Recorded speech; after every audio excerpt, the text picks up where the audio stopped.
참 하나님이 인간을 만들 때 얼마나 좋았냐면 보시기에 참 좋았더라 그랬어요. 그런데 그 보시기에 좋은 인간이 하나님 앞에 죄를 졌지 뭡니까? 죄의 결과가 뭡니까? 사망이에요. 원래는 하나님께서 인간을 만들 때 영원히 하나님과 함께 살도록 만들었는데 죄를 짐으로 죄가 들어와서 사망이 생겨버렸어요.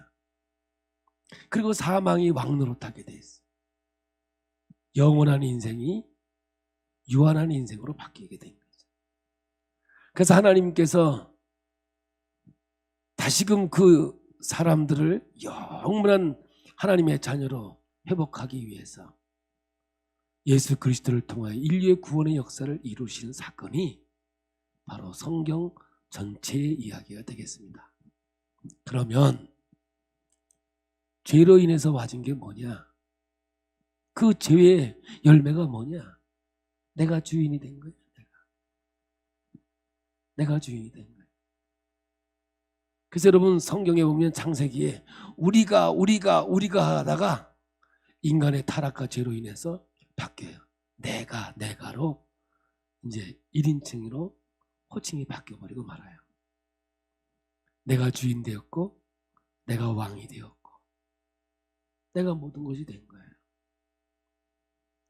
그러면 내가 주인 된 게 뭐냐? 어렵게 생각하지 마세요. 고집이에요, 고집. 뭐라고요? 고집이에요, 고집. 한번 물어볼게요. 예수 오래 믿으면 고집이 있어야 돼, 없어야 돼? 생각하지 말고 빨리.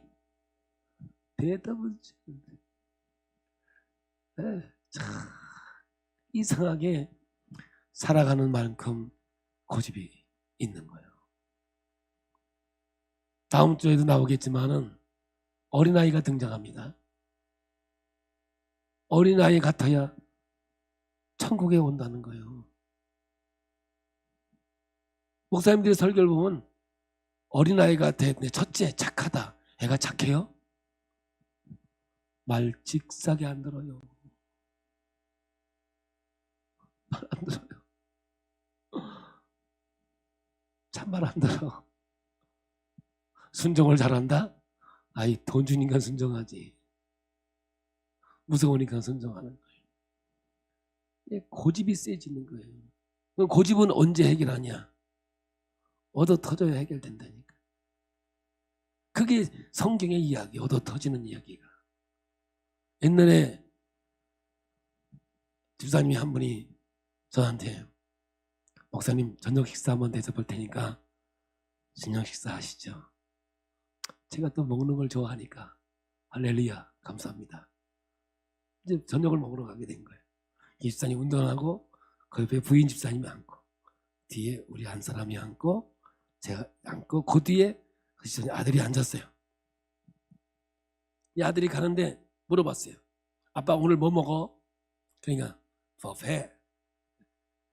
아 이거 본토바람이 뷔페. 우리나라 말로는 뷔페. 그러니까 이 아이가 나 뷔페 싫은데 나 싫어 그런 거였어요. 조용해라. 목사님 모시고 가는데 조용해라. 나 뷔페 싫어 했더니 조용히 해라 그랬다. 그래서 이 아이가 계속 나 뷔페 싫은데 그런 거예요. 그러니까 차를 팍 세우더니 내가 있는데도 그냥 팍 맞냐?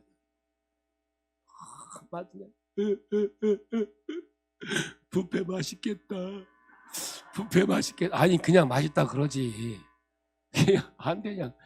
오지게 맞았어. 오지게 우리는 말로 그냥 퍽 쏘려 맞으니까 그냥 막 불이 번쩍했을 거예요. 그냥 불이 번쩍하니까 갑자기 뷔페가 맛있어져 버렸다니까. 우리 인생이 꼭 이와 같은 것 같아요. 하여간 이 고집은 얻어 터져야 된다니까. 안 맞아서는 해결이 안 돼. 이게 성경의 이야기인 것 같아요. 오늘 이 이야기는 과부의 이야기인데 과부의 이야기지만 제목은 뭐냐? 현실, 하나님의 약속과 현실 사이에서 우리가 어떻게 살 것인가에 대해서 말씀하고 있는 장면 중에 하나예요. 이 말씀이 어떻게 시작이 되느냐 하면 인간의 죄로 인해서 생겨진 자아, 나 중심, 이 고집. 여러분, 이것은요, 내가 죽어야만 내 안에 그리스도가 살게 돼 있고, 내가 절망해야만 내 안에 그리스도가 소망이 되어지는 거거든요. 지난 금요일 날 7080 유명한 가수였던 이종용 목사님, 그 목사님이 이제 저희 교회 12월 5일 날 오셔서 주일 설교를 합니다. 저희 강단성을 그분에게 내어드릴 건데, 그분이 진짜 바보처럼 살았군요. 너 겨울아이, 꿈과 같은 일, 사랑해, 뭐 이런 게 다 그분의 노래였다는 거죠. 최고의 경지까지 올라갔는데 그날 상 받는 그날, 금덩어리 받는 그날 아침에 대마초 판매책으로 누명이 씌워져서 완전히 절망의 상태로 최고의 날, 최고의 절망의 순간으로 가게 되어지고, 다시금 그 안에 하나님이 살아 역사함으로 모든 걸 내려놓고 주의 종이 되어져서 하나님의 영광을 위해 쓰임받는 이야기를 지난 금요일날 우리가 일부 편을 들었어요. 이제 이번 돌아오는 금요일날은 2부 이야기를 말씀으로 함께 나누려고 합니다. 이렇게 절대 절망의 자리에 갔을 때 주님께서 생명이 되고 능력이 되어져서 그 인생 속의 주인 되어져서 하나님의 길을 걸어가게 된 거죠. 내가 죽어야 내 안에 그리스도가 살아요. 내가 살아있으면 하나님이 내 안에서 왕노릇할 수가 없는 거예요. 저는 여러분에게 얘기했어요. 내 안에 성령으로 채워주든지 악령으로 채워주든지 둘 중에 하나지 중간은 없다는 거죠.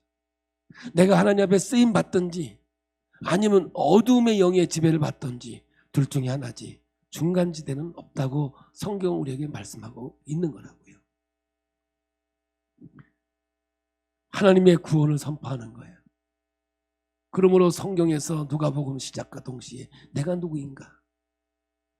예수님은 나는 하나님의 아들이요 이 땅에 구원자로 왔음을, 병자를 고치며 하나님의 기적을 행하며 오병이의 역사를 일으키며 귀신을 내어 쫓으며 소외된 자에게 희망을 주며 꿈을 주면서 내가 바로 하나님의 아들임을 보여주고 있는 거예요. 변화산에 올라가서 하나님께서 말씀하십니다. 이는 내 사랑하는 아들이라고. 이제 이후로는 예루살렘으로 올라가면서 말씀이 전개되는 거예요. 왜 예루살렘 올라가십니까? 인류의 죄를 지고 십자가에 죽으시고 이 땅의 구원을 선포하기 위해서 우리 예수님 그 고난의 길을 걸어가게 되는 거죠. 그 가운데 사마리아 땅을 지나가게 되었습니다. 사마리아 땅은 혼혈 정책으로 인하여 이방 땅이었고 유대인들이 저주하고 개취급했던 그런 지역이었습니다. 근데 우리 주님은 그 지역을 지나갑니다. 그때에 10명의 나병 환자입니다. 유대인 9명, 사마리아인 1명이 있었습니다. 이들이 예수님에게 병 고침 받기를 원했습니다. 예수님께서 너희들의 병 나음을 제사장에 보이고 확인받으라고 말씀하십니다. 가는 도중에 10명의 나병 환자가 고침을 받습니다. 그러나 9은 자기 갈 길 가버리고 말았습니다.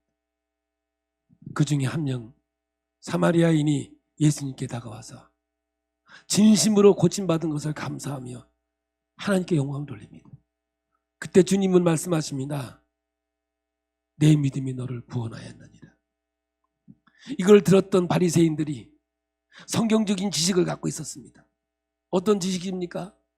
구약에 보니까 이방이 구원받고 병든 자가 고침받는 그때가 뭐냐? 하나님의 심판의 때요, 하나님의 이 땅에 임하는 때임을 그들은 말씀을 통해서 지식적으로 알고 있었습니다. 이방인이 구원받을 때가 언제입니까? 하나님 나라가 이루어질 때인데 그때가 바로 예루살렘의 새 이스라엘이 건국되는 것이고 다윗 왕의 왕국이 회복되는 것이고 저 원수의 나라는 하나님의 심판에 있고 새로운 역사를 일으킬 것이라고 그들은 믿고 왔거든요. 예수님께서 그 사마리아인에게 구원을 선포하니까 당신이 말하는 그때는 하나님의 때, 하나님의 역사가 일어나는 때인데 과연 하나님의 그 나라가 언제 임하는 것입니까? 질문을 하고 있는 장면, 지난주에 우리는 말씀을 들었습니다. 그러나 그것이 진심으로 알고 싶어서 질문하는 것이 아니라 예수님을 비난하는 것이고 비아냥하는 쪽으로 예수님에게 질문을 합니다. 그때 주님께서 말씀합니다. 여러분, 신약이 어떻게 시작이 되는 줄 아십니까? 때가 참해. 하나님의 시간의 때가 참해. 하나님의 역사가 이 땅에 임하게 된 거죠. 그 때를 얘기하는 거예요. 바리새인들에게 말합니다. 하나님 나라는 여기 있다 저기 있다 아니다. 내 안에 있느니라. 성경은 말하지만 정확하게 얘기하면 내 앞에 있느니라. 예수님은 이 땅에 하나님의 아들로 오셨습니다. 그는 천국을 선포하고 그를 통해 영원한 하나님 나라가 회복되어지는 놀라운 능력을 가지고 이 땅에 오신 분이었습니다. 너희들은 지식이 있다고 하면서, 너희들은 성경을 안다고 하면서 내 앞에 있는 내가 천국인 것을 알지 못하느냐. 여기서 우리는 유명한 이야기를 할 수 있어요. 이 땅에 우리가 살아가면서 예수님과 나와 인격적인 만남을 가졌다면, 예수가 진정 너에게 그리스도로 다가왔다면, 아니 생명으로 다가왔다면, 인격적인 만남을 가져왔다면 너의 삶은 어떠해야 되겠느냐. 이 세상에서 천국을 누리며 살아야 되지 않겠느냐, 이 이야기입니다. 여러분, 포도원 일꾼의 얘기를 하시지요. 아침 9시에 일꾼을 불렀습니다. 하루 종일 일을 했습니다. 그런데 5시에 온 사람이 있습니다. 6시에 일을 마쳤습니다. 근데 품값을 똑같이 1데나리온을 줬습니다. 아침 9시에 온 사람은 5시에 온 사람에게 1데나리온을 줬으니 나에게는 더 많이 줄 것이라고 기대를 했습니다. 그러나 그 포도원 주인이 약속은 1데나리온을 주는 것으로 약속했기에 그 약속대로 공의와 정의를 실천했습니다. 그런데 그는 불평을 합니다. 여러분, 주님께서 우리에게 무엇을 얘기하고 싶은 줄 아십니까? 이 성경에서 우리에게 무엇을 요구하고 싶은 줄 아십니까? 너는 하루 종일 천국을 누리며 살았지 않았냐? 하루 종일 주인과 함께 천국의 삶을 살았지 않았냐? 너는 주인과 함께 있으면서도 천국을 살지 못하고 너는 지옥을 사는 것 아니냐? 라고 하는 질문의 이야기가 그 비유의 핵심이었던 거죠. 여러분, 종이 하루 종일 일을 하고 돌아왔습니다. 주인은 일하고 열심히 왔다고 그를 칭찬하지 않습니다. 그러나 하인은 그 주인의 밥을 해야 되고 또 설거지도 해야 되고 또 일을 해야 됐습니다. 그렇다고 해서 주인이 그 종을 칭찬하겠느냐 이 말입니다. 종이 할 수 있는 고백은 뭐냐? 나는 무익한 종입니다. 나는 당신의 맡겨준 일을 함으로 나는 기쁘고 즐겁습니다. 그는 그 고백을 합니다. 여러분, 누가 이런 고백을 할 수 있겠습니까? 저는 딱 한 가지를 얘기하는 거예요. 이 주인이 누구인가를 그는 알았다는 거예요. 인격적으로 그를 알았다는 거예요.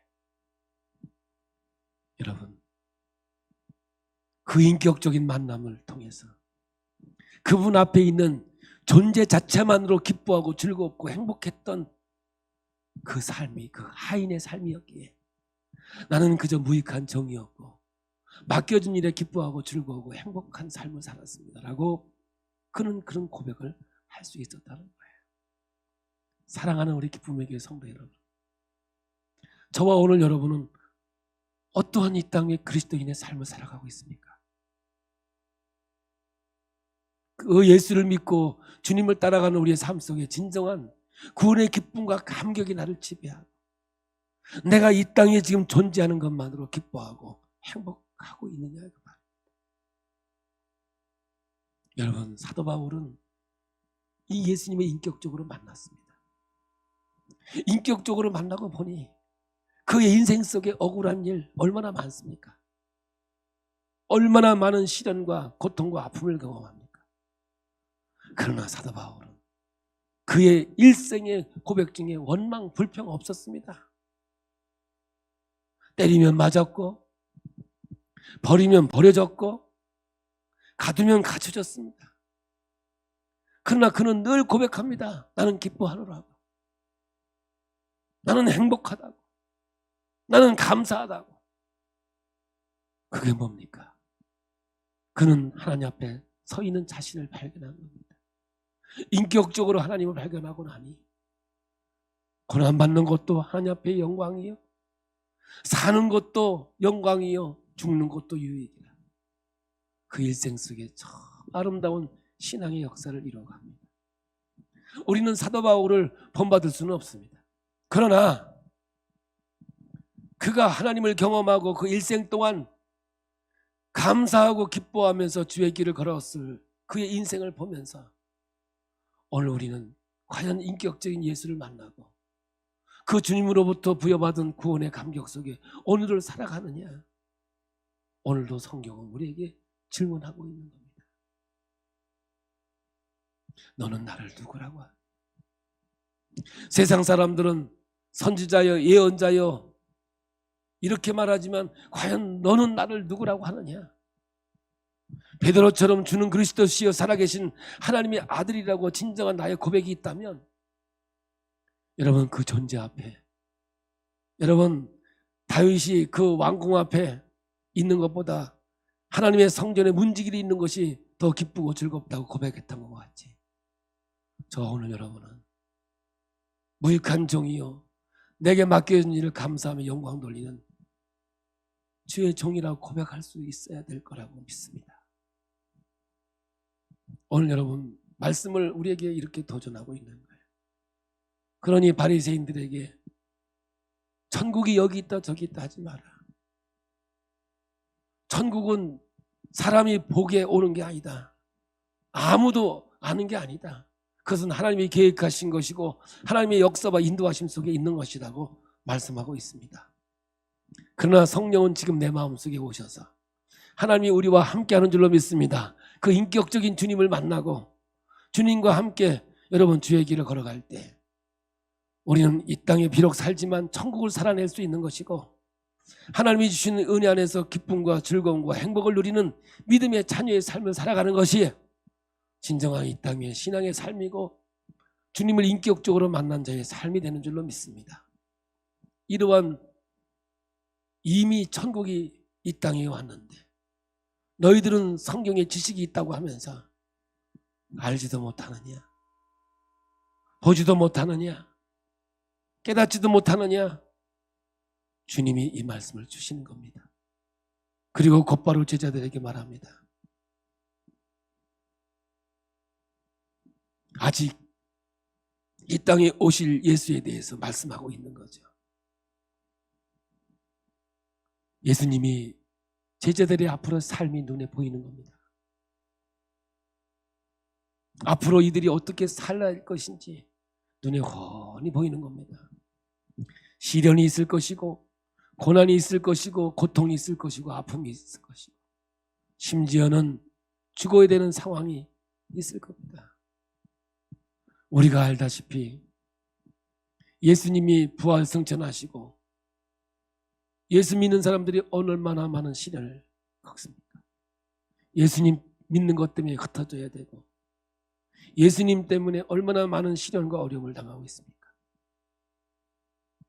이 제자들은 주님이 오실 것을 기다리면서 어제나 오늘이나 내일이나 오실지 그 주님을 기다렸던 그들이 오늘이 가도 내일이 가도 오시지 않는 주님을 바라보면서 절망할까 봐, 좌절할까 봐 말씀을 주십니다.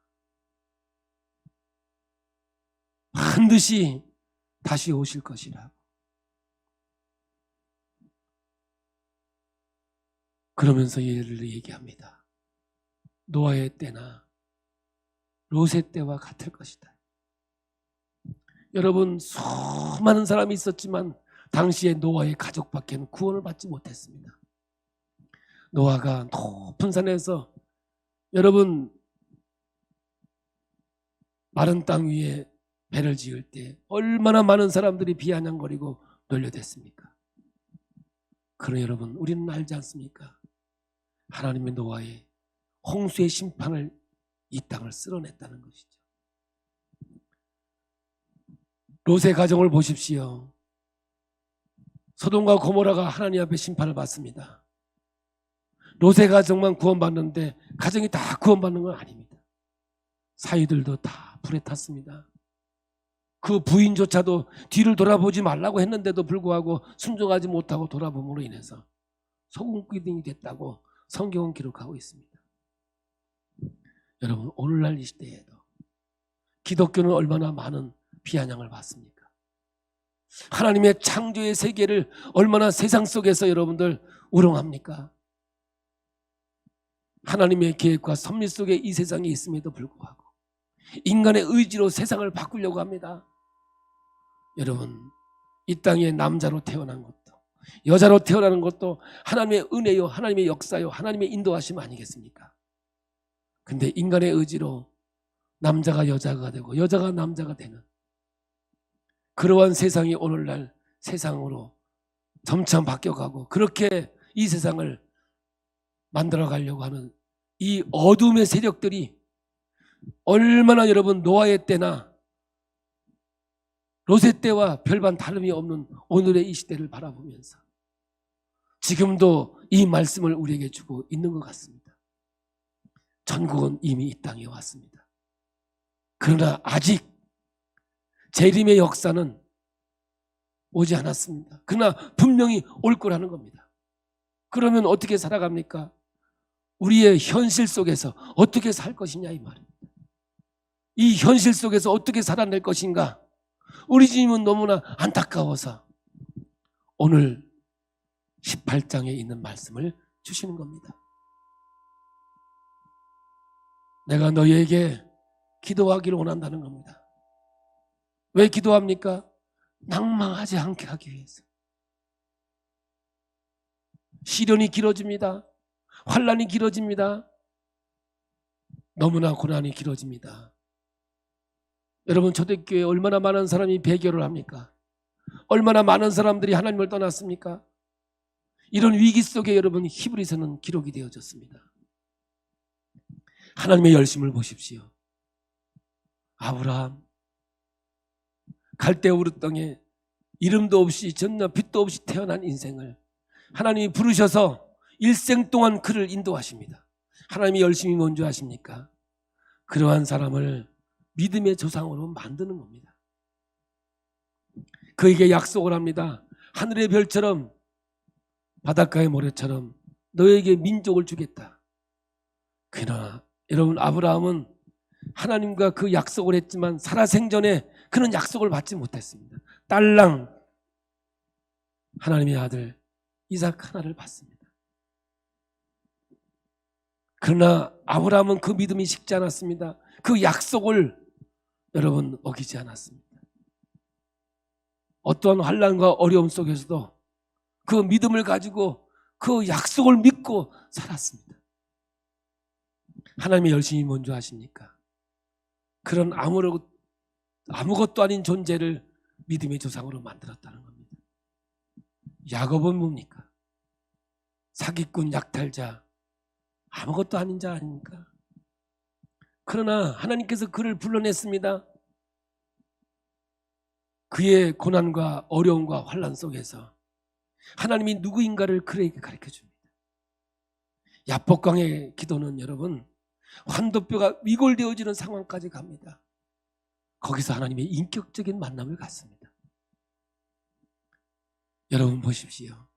그 사기꾼 야곱이 사랑하는 요셉이 짐승에게 찢겨 죽었다 하더라도 그 얼마나 고통과 아픔이 다가왔겠습니까? 그 사랑하는 아들이 짐승에게 죽였다는데. 그런데 야곱의 고백을 보십시오. 그 입술로 하나님께 범죄하지 않습니다. 하나님과 인격적인 만남을 가졌던 야곱은 이거조차도 하나님의 허락이 없이는 이루어질 수 없는 것이다. 이거조차도 하나님이 하셨다라고 그는 고백하고 있지 않습니까? 성경의 인물들을 보십시오. 저는 늘 얘기합니다. 성경의 인물들을 본받으라고 하는 말은 아닐 것이다. 마른 막대기와 같은 인간, 정말 빨라도 걸레 같은 인생을 하나님이 택하여 부르셔서 훈련과 훈련의 과정을 통하여 이런 믿음의 아름다운 역사를 이루어 천국을 이루어 주었듯이 오늘도 하나님은 우리 안에 오셔서 나를 훈련시켜서 하나님의 백성으로 하나님의 인도하심 속으로 끌고 가고 있다는 사실을, 저는 오늘 여러분 본문에 주시는 말씀이 항상 기도하고 낭망하지 말아야 할 것은, 오늘 주신 말씀은 기도해서 응답받자, 강청하는 기도, 끝까지 기도하면 응답받는다, 이런 개념의 이야기는 아닙니다. 분명히 오늘 컨텍스트 안에서 오늘 기도해야 할 것은 낭망하지 않기 위해서였던 거죠. 그럼 뭐예요? 수많은 사람들이 예수 믿으면서 낭망한다는 거예요. 수많은 사람이 예수 믿다가 떠나간다는 거예요. 시련을 못 견디고 아픔을 못 견디고 괴로움을 못 견디고 떠나간다는 거예요. 그러니 항상 기도하라는 거예요. 한번 예를 들어서 얘기해볼게요. 밥 3끼 열심히 챙겨 먹어라. 열심히 일하기 위해서. 무슨 말인지 알아들으셨나 모르겠어요. 여러분, 뭐가 중요한 겁니까? 열심히 3끼 챙겨 먹는 게 중요한 겁니까? 이 얘기는 열심히 일하는 게 중요한 겁니까? 열심히 일하자고 3끼 챙겨 먹자, 그 말이에요. 그러니까 우리가 항상 기도해야 되겠지만 그 기도는 왜 해야 되는 거예요? 낭망하지 않기 위해서 기도하라는 거예요. 그러면 낭망을 왜 하는 거예요? 기도하지 않기 때문에. 인격적으로 하나님을 만나지 못했기 때문에. 그 예수님을 인격적으로 만나지 못했기 때문에 그 하나님 앞에 존재만으로 기뻐하고 즐거워하고 행복할 수 없다는 거예요. 여러분, 진정한 구원은 여행이 아니라니까요. 예수 그리스도의 십자가에 죽으시는 그 엄청난 사건을 통하여 인류의 구원의 역사가 왔다는 말입니다. 이것을 믿는 자에게 구원이 있는 것이고 이걸 믿는 자에게 놀라운 역사가 있는 거예요. 그런데 내가 주인이었는데, 죄값으로 인해서 와진 게 내가 왕인데 그게 쉽겠습니까? 그러니 내가 죽어야만 내 안에 그리스도가 사는 법을 하나님께서 우리에게 십자가를 통해서 가르쳐 주시는 건 아니겠습니까? 이제 기도하고 낭망하지 말아야 할 것을 가르쳐 주기 위해서 오늘 이 예화를 얘기하는 겁니다. 등장이 3사람이 등장합니다. 첫째는 과부가 등장합니다. 둘째는 재판장이 등장합니다. 셋째는 원수가 등장하지요. 참, 원수는 떠나지 않습니다. 그러므로 여러분, 우리는 이 땅 위에서 하나님의 용서와 사랑을 배워야 되는 거 아니겠습니까? 아멘. 그러면 용서를 배우려면 누가 있어야 됩니까? 미운 사람이 있어야지요. 미운 사람이 없는 때 어떻게 용서를 배웁니까? 그러니까 일생 동안 여러분, 미운 사람 떠나지 않습니다. 왜? 용서를 가르쳐 주기 위해서. 그러니까 여러분, 이거 아무리 기도해도요, 더 센 사람이 생기지 없어지지는 않는 것 같아요. 원수가 있어야 사랑을 배우는 겁니다.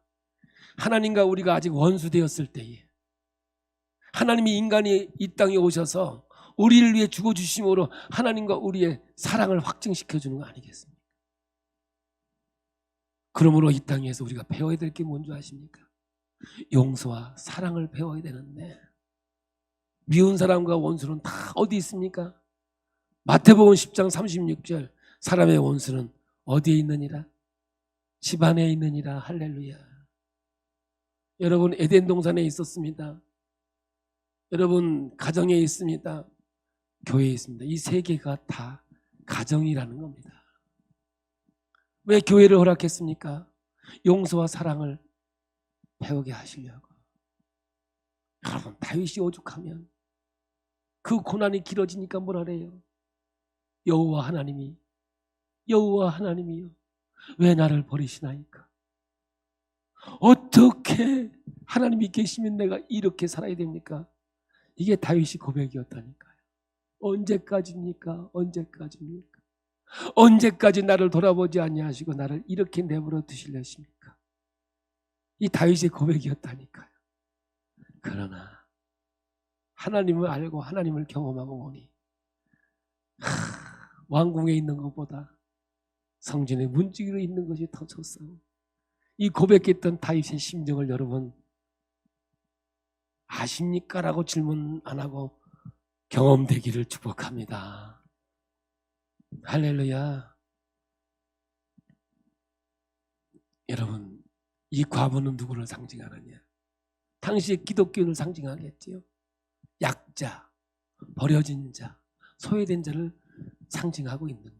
그래서 성경에서 과부와 고아는 약한 자를 상징하죠. 그러면 원수는 누구예요? 힘 있는 자지요. 강탈하는 자지요. 업신여기는 자지요. 노예로 사는 자 아니겠습니까? 그러면 재판관은 누구예요? 여기에 불의한 재판관으로 나옵니다.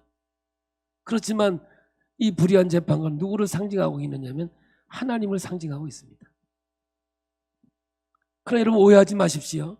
하나님이 불의하냐? 그게 아니에요. 하물며 나중에 나오잖아요. 하물며라는 말은 뭐예요? 비교도 안 되는 말이에요. 이 불의한 재판관이 과부의 끈질긴 이 아우성을 들어서 응답했어요. 어떻게 응답해서? 귀찮아서. 처음엔 안 들어주는데 얼마나 와서 그냥 조르는지 못 견디겠는 거예요. 그러니까 아이고 저 과부의 소원을 들어줘야 내가 편하게 살겠다 해서 소원을 들어준 거예요. 하물며 이러한 불의한 재판관도 저 과부의 소원을 들어주는데 하나님께서 하겠느냐? 하나님께서 너희의 기도를 들어주지 않겠느냐? 너희의 소원을 들어주지 않겠느냐? 그래서 이 하물며를 써가면서 비교하며 하나님의 존재를 얘기하는 거예요. 지금 과부를 얘기하고 싶은 게 아니에요. 어떤 분, 이런 분이 하나님이다. 하나님은 우리의 기도를 들어주신다. 응답해 주신다. 역사하신다. 이 말씀을 하고 있는 거예요. 사랑하는 성도 여러분, 이 과부는 뭐예요? 억울한 자지요. 여러분 이 세상에 억울하지 않은 사람이 어디 있어요? 왜 억울해요? 안 알아주니까요. 알아만 주면 죽어도 주지요. 근데 안 알아주거든요, 이 세상은. 그러나 실망하지 마세요. 하나님만 알아주시면 돼요. 아멘입니까? 하나님은 우리를 알아주신다니까.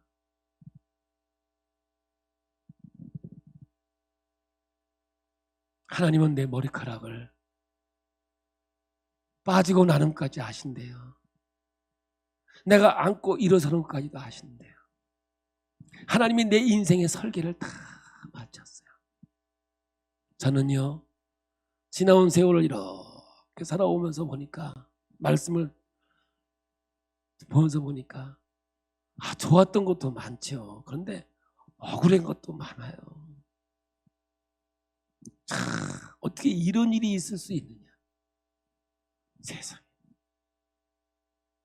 맷집 좋은 제가 어떻게 한 방에 그냥 다 나가서 병원에서 6개월 신세를 지지 않나.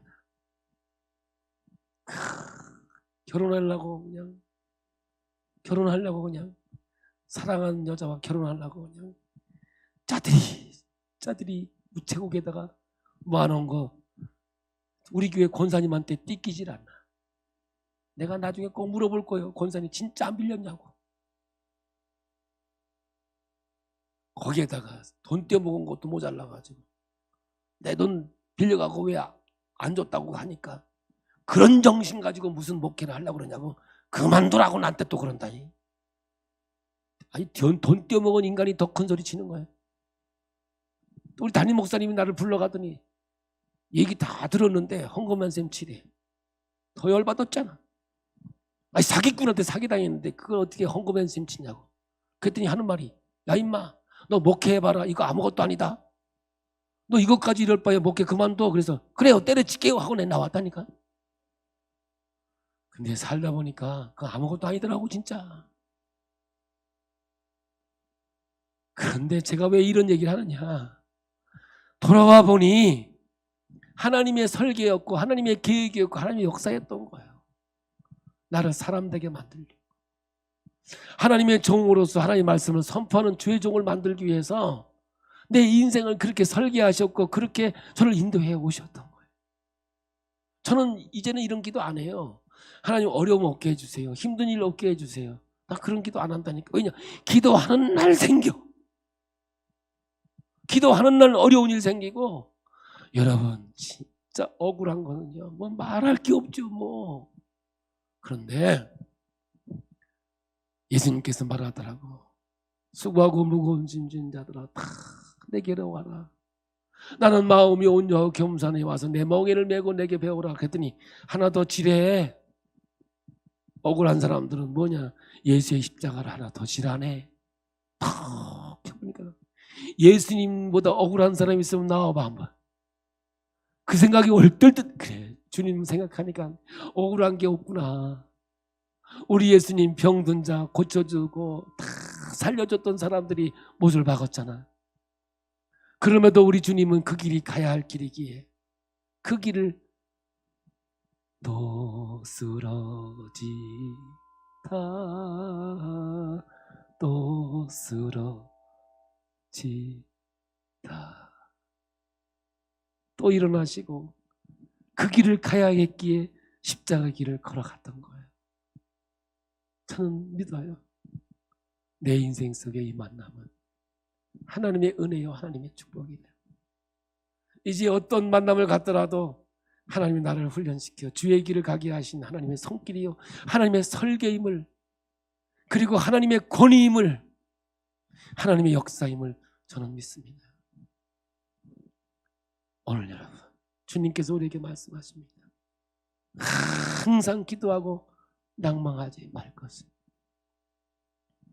이 과부가 불의한 재판장에 가서 내 아들을 살려달라고, 나의 억울함을 살려달라고 애원하고 외칠 때 이 불의한 재판장도 그의 소원을 들어주는데 하물며 우리 하나님, 전능하신 하나님, 우리의 생각까지 하신 하나님께서 내 갈 길을 인도하지 않겠냐, 우리의 만남을, 우리의 길을 아름답게 축복의 길로 인도하지 않겠느냐. 오늘도 우리에게 주시는 생명의 말씀인 줄로 믿습니다. 사랑하는 우리 기쁨의 교회 성도 여러분, 예수님을 인격적으로 만나셨습니까? 우리 주님은 우리를 하늘나라의 백성으로 이 땅에 살기 위하여, 그리스도의 머리까지 성장하기 위해서, 주님과 동행하며 천국을 살아내는 이 땅의 삶을 살아가기 위해서 우리를 있는 모습 그대로 사는 것이 아니라 훈련시켜서 주의 나라에 합당한 자로 만들기 위하여 오늘도 우리는 시련 속으로, 불가동 속으로, 우리를 어려움 속으로, 절대 절망의 속으로 인도하는지도 모릅니다. 그러나 그 속에서 절대 희망인 주님이 나를 떠나지 아니하고 나를 버리지 아니하시고 나와 함께 하시는 그 하나님을 오늘도 발견하시면서 주님과 동행하는 아름다운 역사가 우리의 삶 속에 있기를 예수의 이름으로 축복합니다. 한 사람도 낙오하지 않고 하나님의 계획과 섭리를 깨달으시고 오늘도 멋진 인생, 아름다운 인생을 살아가는 믿음의 자녀가 되기 원합니다. 그러기 위해서 오늘처럼 낭망하지 말 것을, 항상 기도해야 된다는 걸 잊지 마시고, 자신 믿고 자기 의지 믿고 살아가는 것이 아니라 하나님 앞에 기도하고 엎드리고 주님의 은혜와 하나님의 능력으로 주의 길 걸어가야 될 우리의 삶을 말하. 오늘도 감사하며 살아가는 우리 모두가 되기를 예수의 이름으로 축복합니다. 멋진 인생, 아름다운 이 땅의 삶을 살아가면서 원망하다가 광야에서 죽은 이스라엘 백성처럼 살지 말고 내게 주어진 어떤 환경과 상황 속에서도 감사하면서 주의 길 가는 믿음의 자녀가 되길 예수의 이름으로 축복합니다.